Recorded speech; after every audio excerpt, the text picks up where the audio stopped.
تو اس دوران علماء یہ کہتے ہیں کہ اس کے پاس بیٹھ کے قرآن کی تلاوت کریں. وہ اس لیے کہتے ہیں کہ ورنہ اگر تلاوت نہیں کریں گے تو ادھر ادھر کی فضول باتیں کرنا شروع کر دیں گے لوگ, غیبتیں بھی شروع کر دیتے ہیں. اب جنازہ رکھا ہوا ہے تو بہتر ہے نا کہ اللہ کو یاد کیا جائے, اللہ کا ذکر کیا جائے, آخرت کی یاد کو تازہ کیا جائے.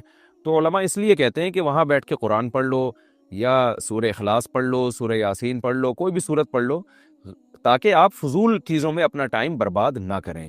اس وجہ سے کہا جاتا ہے. اور اس میں پھر جنازے کی میت کے اصالِ ثواب کی نیت بھی کی جا سکتی ہے, کیونکہ اس میں بہرحال فقہا کا اختلاف ہے کہ میت کے لیے قرآن پڑھنا جائز ہے یا نہیں ہے.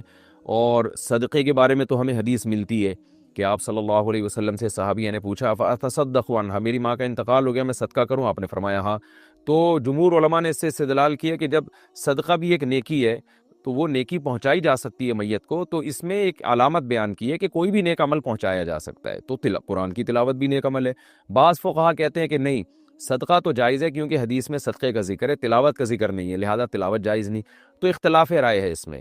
بر صغیر میں چونکہ فقہ حنفی کو فالو کیا جاتا ہے, اور میری رائے میں فقہ حنفی کی دلیل بہت مضبوط ہے, کیونکہ احادیث میں آپ صلی اللہ علیہ وسلم نے ہمیشہ اصول یہ رہا ہے کہ جزئیے کے ضمن میں کلیات سکھائے جاتے ہیں.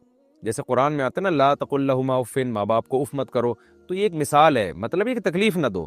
تو اسی طرح جو حدیث میں آتا ہے صدقہ کر سکتے ہو میت کے لیے, تو ایک مثال ہے, مطلب یہ کہ کوئی بھی نیکی کی جا سکتی ہے. اور دوسری بات یہ کہ حنفیہ کا جو قول ہے نا اس میں ذرا وسعت زیادہ ہے, اللہ کی رحمت کو آپ پھیلا دیتے ہیں کہ بھئی اگر میت کے لیے تلاوت بھی جائز ہونے کا ہم فتویٰ دیں گے تو اس سے اس بہانے لوگ تلاوت کریں گے, ثواب حاصل کریں گے, اور اللہ سے امید ہے کہ اللہ اس میت کو ثواب پہنچائے گا, تو اچھا ہے نا, اللہ کی رحمت سے اچھی امیدیں لگائیں.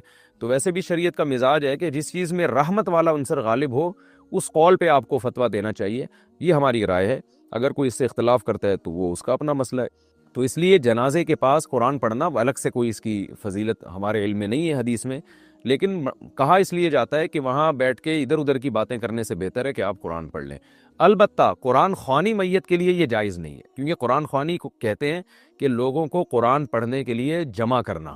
تو قرآن پڑھنے کے لیے جو جمع ہے نا, تو اجتماعی عمل کے لیے ثبوت ضروری ہے, یہ خوب ذہن میں رکھیں. جیسے آپ اپنے طور پر 2 نفل کبھی بھی پڑھ لیں جائز ہے, لیکن اگر آپ لاؤڈ سپیکر میں اعلان کرتے ہو یا کارڈ چھپواتے ہو یا منادی کراتے ہو آؤ میں اشراق کے 2 نوافل پڑھ رہا ہوں, تمام حضرات سے گزارش ہے کہ مسجد میں آ جائیں, اب یہ اجتماعی عمل بن گیا, یہ بدعت ہو جائے گا. تو اجتماع کے لیے آپ کو دلیل کی ضرورت ہے.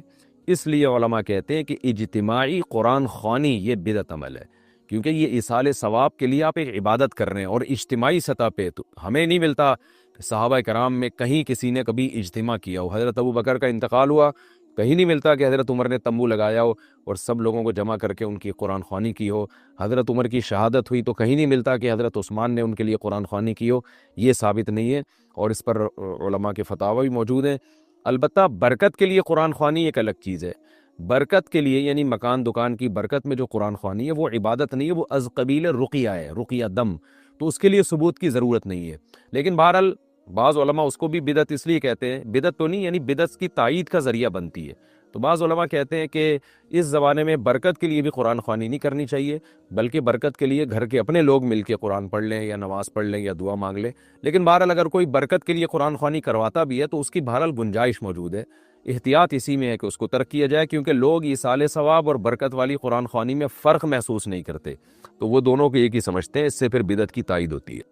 یخشونا, ڈرو اس سے. سوال پیدا ہوتا ہے جو پالنے والا ہوتا ہے وہ کوئی ڈرنے کی چیز تھوڑی ہوتا ہے. ارے بھائی جو آپ کا ماں باپ پالتے ہیں تو ماں باپ سے ڈرا جاتا ہے یا محبت کی جاتی ہے؟ ابا کہتے ہیں مجھ سے ڈرو بس. کہیں گے ابا کیوں, آپ کیا کچھ چنگیز خان کی اولاد ہو جو آپ مجھے کہہ رہے ہو کہ مجھ سے ڈرو؟ امی کہہ رہی ہے بیٹا مجھ سے ڈرو.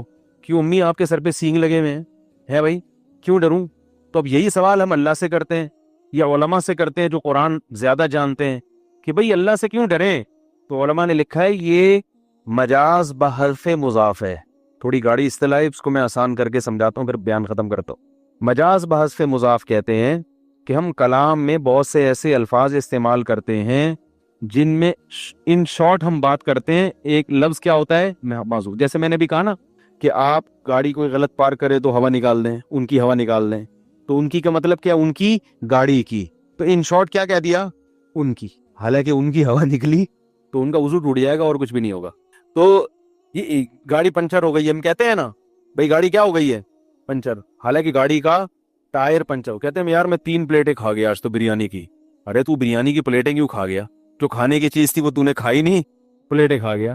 تو کیا مطلب ہے اس کا بھائی؟ پلیٹیں کا مطلب کیا ہے کہ پلیٹوں میں جو بریانی، لیکن اتنی تفصیل میں کہ پلیٹوں کے اندر جو بریانی تھی وہ میں کھا گیا، یہ انسان کے پاگل ہونے کی علامت۔ کہ بھائی سامنے سب سمجھدار ہیں، ان کو پتا ہے کہ پلیٹ نہیں کھائی جاتی، پلیٹ تو ایک پیمانہ ہے یہ بتانے کے لیے کہ اتنی کھائی ہے، تو وہ پلیٹ کا نام لے لیتا ہے، بھائی پلیٹ کھا گیا، یعنی اتنی بریانی جتنی ایک پلیٹ میں آ جاتی ہے۔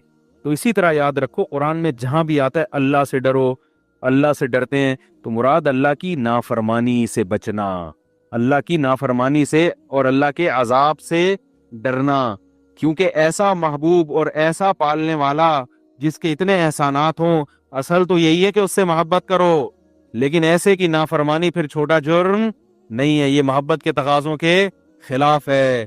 تو چونکہ جس کو محبت بہت ہو، جس کے احسانات زیادہ ہوں، اس کی نافرمانی کرنا پھر جرم بھی زیادہ ہے۔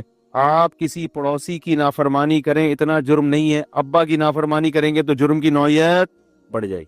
وہی نافرمانی، تبھی تو یہ غیر مسلم کہتے ہیں جرم کر لیا تو جہنم کی آگ کیوں ہے؟ بھائی قتل کر لیا تو قیامت میں قرآن میں کیا آتا ہے؟ جہنم کی آگ میں صدیوں تک جلتا رہے گا قاتل۔ سوال پیدا ہوتا ہے بھائی قتل کر لیا تو ایک جرم کیا تو اس کا سزا کیا ہونی چاہیے؟ اس کو بھی قتل کر دو، تو اللہ تعالیٰ اس کو بھی قیامت میں زندگی دے، قتل کر دے، یا کوئی ایسی سزا دے ختم کر دے، اتنا عرصہ کیوں جلے گا؟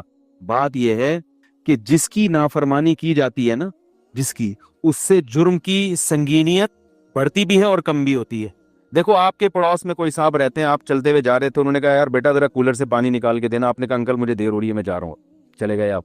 یہ بھی غلطی ہے، اخلاقیات کے خلاف ہے۔ لوگ کہیں گے یار بڑا برا آدمی ہے، اچھا نہیں کیا، لیکن وہی آپ کے والد محترم ہے، کہہ رہے ہیں بیٹا میں پیاسا ہوں، پہلے مجھے پانی پلا دو، پھر انڈے لینے چلے جانا، دہی لینے چلے۔ ہم تو وہی جو سارے دن میں کرتا ہوں وہ مثالیں بھی وہی آ رہی ہوتی ہیں، پھر آپ چلے جانا انڈے لینے کے لیے۔ تو اب آپ کہیں گے تب مرغیاں پالی ہوئی ہیں تو انڈے لینے کیوں جا رہے ہو؟ وہ مرغیاں ذبح کر دی میں نے، کیونکہ میں نے مرغے کو تھوڑا سا گوشت کھلا دیا تھا، مجھے تجربہ نہیں تھا، تو وہ مجھے ہی کھانا شروع کر دیا اس نے، تو میں نے پھر کیا کیا، مجبوراً مرغا ذبح کرنا پڑا۔ جب مرغا ذبح کیا تو بیوہ مرغیاں مجھے اچھی، میں نے کہا ان کو بھی ذبح کر دو، کیونکہ میں جب سفر میں جا رہا تھا تو پیچھے رکھوالی کرنے والا کوئی بھی نہیں تھا، تو کیونکہ وہ تو کچی جگہ پہ پالی ہوئی ہے نا، تو میں نے کہا، اور ہاں اصل جو وجہ یہ تھی نا، روزانہ مرغی، ایک بلی آگے ایک مرغی کھا رہی تھی، روز کے حساب سے اس کا باربیکیو کا انتظام ہوا تھا۔ اب میں بلی سے بیزار آ گیا، تو پھر میں نے کہا کہ یار بچہ یہی کھا رہی ہے تو بہتر نہیں ہے کہ ہم ہی کھا لیں، تو پالوں گا دوبارہ انشاءاللہ، لیکن پہلے بلی کا انتظام ہو جائے کہ بلی کو کیا کریں ہم۔ تو پھر وہی بات، کہاں کیا بات ہو رہی تھی بھائی؟ جو بات چل رہا تھا وہ جلدی سے سمیٹنا ہے بات کو۔ ہاں دیکھو ایک بوڑھا آدمی بیٹھا ہے، اس نے کہا بیٹا ذرا پانی پلا دو، آپ نے کہا انکل مجھے دیر ہو رہی ہے، چلے گئے۔ لوگ کہیں گے نا یار بوڑھا آدمی خدمت کر لیتا، لیکن وہی بوڑھا آپ کا باپ ہو، آپ کے والد ہوں، وہ کہہ رہے ہیں بیٹا پانی پلاؤ، آپ کہہ رہے ہیں نہیں مجھے دیر ہو رہی ہے۔ جرم کیا ہے؟ پہلے بھی پانی پلانے سے انکار کیا، اب بھی پانی پلانے سے انکار کیا، لیکن دونوں کی نوعیت میں فرق ہے، دونوں کی سزا میں بھی فرق ہے۔ حکومت کی بغاوت اور ہوتی ہے، اور ویسے اگر آپ کسی تھانے کے خلاف کھڑے ہو جاؤ گے اس کی سزا اور ہوتی ہے، ماں کی مخالفت کرو گے اس کی سزا اور ہے، اور ویسے ہی محلے میں کوئی خاتون ہے، بوڑھی خاتون، انہوں نے کوئی کام لگایا آپ نے نہیں کیا، اس کی سزا اور ہے، حالانکہ جرم بالکل ایک جیسا۔ تو یاد رکھو اللہ کے احسانات بہت زیادہ ہیں۔ اگر کوئی کسی قاتل کسی شخص کو قتل کرتا ہے تو اس کی دو الگ الگ نوعیتیں ہیں، ایک تو آپ نے اس کے ساتھ ظلم کیا، اس کی سزا تو یہی ہے کہ آپ کو بھی گردن اڑا دی جائے، ایک ہے کہ آپ نے کس کے حکم کو توڑا ہے، اللہ نے قتل سے منع کیا، لا تقتلوا انفسکم، ایک دوسرے کو قتل مت کرو، یہ بہت بڑا جرم ہے۔ آپ اتنی اللہ کی نعمتیں استعمال کر رہے تھے مگر پھر بھی اللہ کی مخلوق کو ناحق مارا، تو اللہ کہتے ہیں اس کی سزا تو دنیا میں گورنمنٹ دے دے گی، تمہیں پھانسی پہ لٹکا دے گی، اصل سزا کون دے گا؟ میں، جو میری نافرمانی کی، اس کی سزا آگ ہے، کیونکہ وہ جرم بہت بڑا ہے، خدا کو ناراض کیا، جس نے پیدا کیا، جس نے پالا پوسا بڑھایا، اس کو ناراض کیا، تو سزا بھی بہت بڑی۔ لیکن چونکہ اللہ مہربان بھی ہے، رحمان بھی ہے، لہذا اس نے مرنے سے پہلے توبہ کا آپشن بولو بھائی رکھ دیا، یہ اس کی رحمت ہے۔ لوگ کہتے ہیں یہ کیسا رحمان ہے کہ آگ میں ڈال دے گا؟ بھائی وہ انتقام بھی لیتا ہے، جرم کی سزا بھی دیتا ہے۔ رحمت ان لوگوں کے لیے ہے جو توبہ کر لیں، کیونکہ دنیا میں آپ کسی کی نافرمانی کریں گے تو توبہ کا آپشن دنیا کے قانون میں نہیں ہوتا۔ آپ نے سگنل توڑا، آگے گئے، پولیس والے روکا، آپ کہتے ہیں استغفر اللہ ربی من کل ذنب واتوب الیہ، وہ چھوڑ دے گا آپ کو؟ جبکہ اللہ نے کیا رکھا ہے؟ موت سے پہلے 100 دفعہ بھی جرم ہو، 100 دفعہ توبہ کا آپشن رکھا ہوا، یہ اس کی رحمت ہے۔ تو نوعیت بڑھ جاتی ہے جرم کی۔ تو میں یہ عرض کر رہا تھا کہ اللہ سے ڈرنے کا مطلب کیا ہے؟ اللہ کی نافرمانی سے